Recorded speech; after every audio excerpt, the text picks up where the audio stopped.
Salut et bienvenue dans cette nouvelle vidéo, j'espère que vous allez bien. Aujourd'hui, on va découvrir les cadeaux de Papa Noël 2020 et j'espère que ça va vous plaire autant que moi ça m'a plu. Allez, c'est parti juste après le jingle.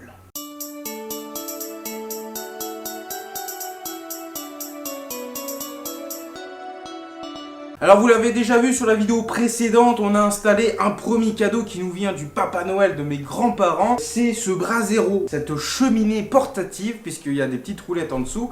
C'est ultra pratique, là, c'est en train de fonctionner, donc on peut mettre sur 3 niveaux différents. La première, donc c'est une toute petite flamme, celle du milieu, ensuite celle de gauche et après celle de droite. Et là, c'est le cas actuellement et franchement ça chauffe bien. Ça chauffe tellement bien que ça arrive à chauffer le début de ma cuisse, donc c'est plutôt pratique. Donc là pour les tournages dans la cabane, quand il pleut pas, bien évidemment, c'est le must du must, franchement c'est super agréable. On continue avec ma grand-mère maternelle et mon tonton qui nous a trouvé ce paillasson Astéroïde, donc un vieux jeu d'Atari basé sur de l'arcade. Mais moi bizarrement j'ai pas envie de l'utiliser comme paillasson parce que j'en ai déjà un Zelda. Je vais l'utiliser comme dessous de verre, comme dans les bars. Voilà, parce que ça y ressemble beaucoup. Eh, regardez-moi ça, c'est quand même la classe, quoi. Donc ça, normalement, c'est un paillasson. Et en fait, je vais l'utiliser pour poser des bières. Voilà. Et d'ailleurs, Matos Game, boutique indépendante à Rouen, qui livre aussi, vous inquiétez pas, il l'a utilisé et il l'a mis sur son bar, voilà, sur son bureau d'accueil. Il a ça, comme ça il peut poser la monnaie, il peut poser différents jeux. Comme ça, c'est tout en caoutchouc et franchement, c'est très très stylé. Et puis dès qu'il y aura les copains pour boire des bières et tout, quand j'aurai une tireuse à bière, ça serait pas mal. On pourra vraiment profiter de cette amélioration pour la cabane. Et autre cadeau qui vient de mon oncle et de ma mamie, eh bien c'est ce Monopoly arcade avec une petite borne d'arcade qui se joue réellement, hein, on peut vraiment jouer à cette borne d'arcade. Alors je sais pas si on est obligé de jouer au jeu Monopoly pour pouvoir jouer indépendamment avec la borne d'arcade. Ça serait rigolo en fait de pouvoir jouer avec cette petite borne d'arcade indépendamment du jeu de société. Alors moi en Monopoly on a Fortnite et on a le Monopoly Gamers que Marcus nous avait offert à la Sonemco Show. Et pourquoi pas tester en famille ce Monopoly Pac-Man, ça serait assez rigolo de le faire dans la cabane je pense, hein, ça peut être assez fun. Ensuite on va passer au cadeau qu'on a reçu directement le soir de Noël, hein, voilà. Donc quand le Papa Noël a débarqué dans notre cheminée, eh bien il m'a apporté tout ceci. En premier, un magnifique t-shirt Sonic qui est brodé, voilà, c'est un Sonic totalement brodé. Franchement, c'est trop stylé. Après, le t-shirt est blanc, c'est du triple XL. Parce que j'ai un petit peu pris du gras, tu vois. Je trouve ça trop cool. Ah, il y a encore le prix. Voilà, le Papa Noël, il a pas retiré le prix. Donc ça, c'est un petit peu dommage. On reste dans du Pac-Man avec ceci. Donc c'est le jeu de société Pac-Man qui s'est fait rééditer. Alors je sais pas si vous vous en rappelez, mais dans les années 80-85, eh bien il y a eu une première version de ce jeu de société Pac-Man. Mais sinon voilà, j'aime beaucoup la boîte, elle fait très très quali. Et il y a des bruitages officiels du jeu de l'arcade de l'époque. Donc pourquoi pas le tester aussi en vidéo, ça serait trop marrant.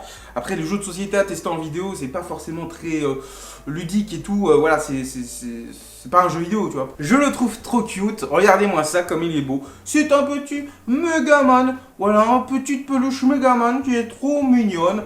Je la kiffe. Avec sa grosse tête, on dirait mini dictateur un petit peu, hein, avec ce petit sourire là, et puis son petit laser. C'est la deuxième peluche par rapport à ce qui est indiqué sur l'étiquette, mais en tout cas je le trouve trop marrant. Il est tout mou, il est un peu doux, et puis bon, c'est particulier, hein, c'est le mode métallisé. Donc je trouve ça trop marrant et trop mignon. Ensuite nous avons deux jeux électroniques rétro. Donc ça je les connaissais pas. Donc on a le Pandamonium. Alors un petit jeu électronique, alors là je sais pas d'où il sort, d'où il débarque. Est-ce qu'il y a une petite date? Non, il n'y a même pas de date. Alors il n'y a pas le cache-pile, malheureusement il a dû tomber ou être acheté 100, voilà. J'espère qu'il a été acheté 100 parce que sinon on est un peu dans... c'est un peu la tuile, tu vois. Mais sinon voilà, il faudra le tester prochainement. Parce que je n'ai pas ramené de pile bouton, voilà, pour l'occasion, donc c'est un petit peu dommage. Ensuite, on a un jeu électronique en boîte. Franchement, ça fait trop plaisir d'avoir des petits jeux électroniques en boîte. Donc celui-là est sorti Bon, pareil, hein, dans les 80, 85, dans ces eaux-là. J'avais déjà un modèle similaire, je crois qu'on faisait des pizzas ou un truc dans le genre. Franchement, il est assez particulier puisque les boutons sont en carré. C'est assez particulier, mais je trouve ça mignon. Alors celui que j'avais chopé pour même pas 2 euros en vide-grenier il y a plus de 8 ans maintenant. En fait, l'écran LCD était mort, voilà, donc il y avait une grosse tache noire, donc ça veut dire que l'écran LCD était mort, mais celui-là est en excellent état. Franchement, c'est trop stylé. Le seul objet de ma liste qui a été apporté, oui, parce que ma liste de Noël était assez particulière, je vous laisse checker dans la fiche. Juste en haut, c'est ce jeu Game & Watch pour les 35 ans de Mario Bros. Super Mario Bros, pardon. Et franchement, je trouve ça trop beau, il est trop stylé. Alors, vous me connaissez, hein, les jeux électroniques, j'ai commencé avec ça. Et puis, ça a donné une association totalement folle. Ça a donné une chaîne YouTube totalement dingo. Et franchement, voilà, je kiffe de ouf. Donc, on peut jouer à Super Mario Bros sur NES. On peut jouer à comment il s'appelle? The Lost Level, voilà. On peut jouer aussi à The Lost Level, donc la version 2.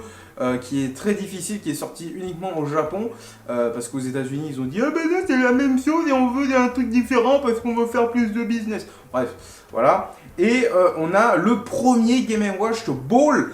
Qui est le tout premier sorti en format Game & Watch. Alors c'était un format un peu plus carré que rectangulaire. Là c'est les wall screen, voilà, avec un écran plus large. On a le petit câble USB-C vers USB pour le recharger, ça c'est très très cool. Alors le seul défaut que je vois, c'est qu'il n'y a plus la petite targette, voilà, pour le positionner en mode debout, parce que ça faisait à l'époque radio réveil et horloge. Appuyez sur Game et ensuite on peut choisir l'un des 3 jeux si on veut. Et puis si on reste appuyé sur le bouton A pendant quelques secondes, on peut dessiner Mario en chanson.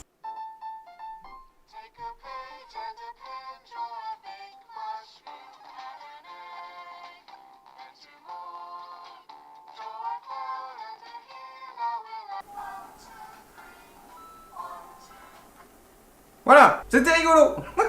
En plus, le détail qui tue, c'est que la croix directionnelle, c'est celle d'origine. Les boutons, c'est pratiquement les mêmes. Pareil pour les autres sélections. Et la partie métallique est encore présente. Et oui, Cédric, tu t'étais trompé. Ce n'est pas du plastique, c'est bien de l'aluminium. Voilà, c'est de l'aluminium qui était positionné au-dessus. L'écran est magnifique, franchement ça rend trop bien. Pour la collection, c'est le top du top. Et on finit sur un objet qui est arrivé en retard, voilà. Le Père Noël avait égaré ce cadeau.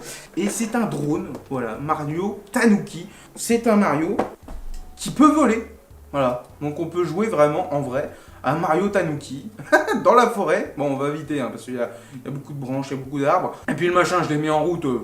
Il s'est ramassé la tronche, donc on va éviter. Mais dans tous les cas, voilà, c'est un petit Mario Tanuki trop marrant, trop mignon. Il a une embase magnétique pour qu'on puisse le positionner en mode debout, comme ça, et après il s'envole. Franchement, c'est trop mignon, c'est trop stylé. Alors il existe un Yoshi bleu, un Yoshi vert, et Mario en cape, voilà, qui était dispo dans la version Super Nintendo dans Mario World. Voilà, donc très très fun. Bon, sur ce, j'espère que cette vidéo vous aura plu, j'espère que vous avez été gâtés de votre côté. N'hésitez pas à me dire, eh bien, ce que vous avez eu, hein, une PS5, une GoPro, un Sony ZV1... Voilà, ce sera peut-être pour l'année prochaine. Passez de bonnes fêtes, ce sera la dernière vidéo de cette année 2020. Encore merci pour tous ceux qui sont arrivés grâce à l'émission Construction Sauvage cette année. Et puis ça continue, hein, le 31 décembre à partir de midi, l'émission repasse, donc ça c'est trop cool. Et nous avons passé la barre des 5000 abonnés.